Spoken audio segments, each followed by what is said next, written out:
So, working in a dental office, one of the most common questions that we get is, can you save my tooth when it's got to hurting somebody?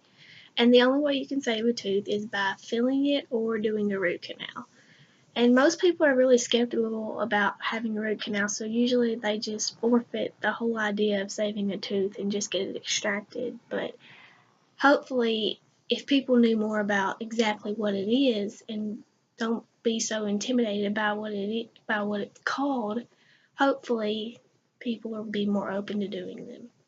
So basically, all a root canal is it's whenever the cavity has gotten to the nerve. Once the cavity has reached the nerve, the tooth will die, and once it dies, it'll abscess and cause your face to swell and cause a lot of infection, and they're really unpleasant, I've heard. Um, we see a lot of those happen to people, and usually when they abscess, you can still do a root canal on them. So basically, all a root canal is the dentist will numb you as if they do with a filling or anything else, and then they're going to buzz out the cavity down to the nerve, opening up the canals. When they get to the canals, they'll take little files. They're probably about this long. They're called K files, and they're all different sizes and diameters and widths. And you just take it and you clean out the canals. Your front teeth have one canal. Your premolars, which are the teeth right here, they have two canals typically, maybe one. All teeth are different. Then your back teeth usually have three canals. Your back teeth are usually the ones that most general dentists like to refer you out to someone else to do because it's really hard to find all three canals. So they clean out the nerve with your files, and then they'll rinse it with some kind of the same as bleach. They'll rinse it with a little syringe, and none of it will get in your mouth. They just take a really strong suction and they suction it out. Usually that's what the assistant does. Then after that, they will take paper points and dry out the canal because they don't want to leave any moisture behind because that can cause the root canal to fail. Then after that, what they do is they will take some more files, make sure they have it cleaned out, clean out enough space. Then after that, they'll probably rinse it again, use the paper points to dry it some more. And usually they have like a little machine over to the side that beeps, and that usually scares people a whole lot because they're not real sure what's going on, but it's just to make sure that the dentist gets down to the root of the tooth. The root of the tooth is called the apex.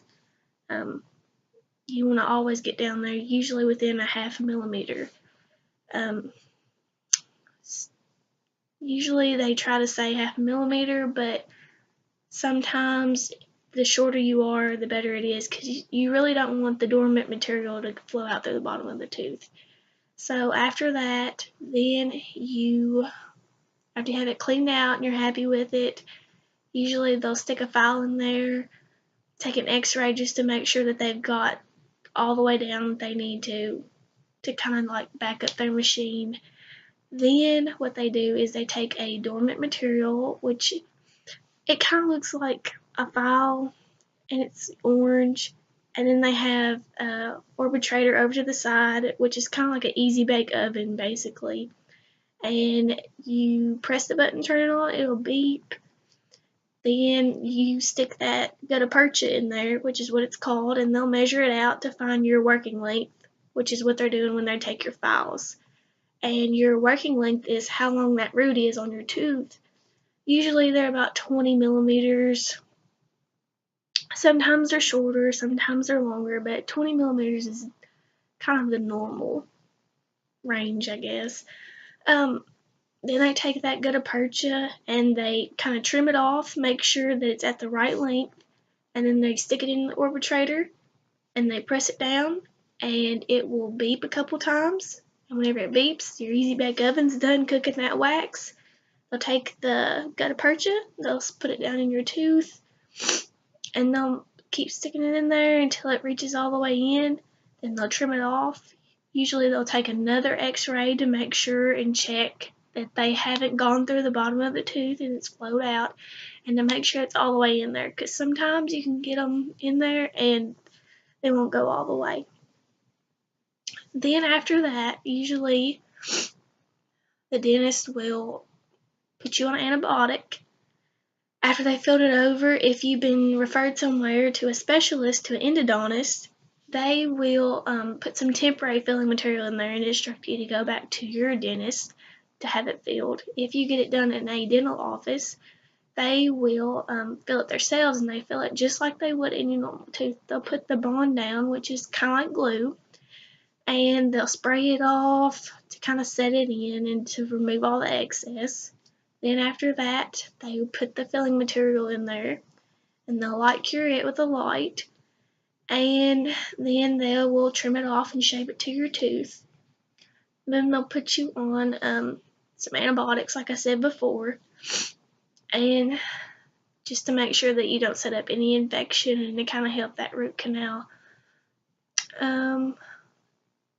be successful. Some teeth, they don't make it after a root canal, and basically it's because people have let them go too long. So if you really want to try to salvage a tooth, you need to try to do it as soon as possible, because if it's not salvageable, then they have to remove it, they have to extract it, and those ain't very pleasant either. So be quick on the draw when it comes to tooth pain, because you might have a root canal. Root canals are easy.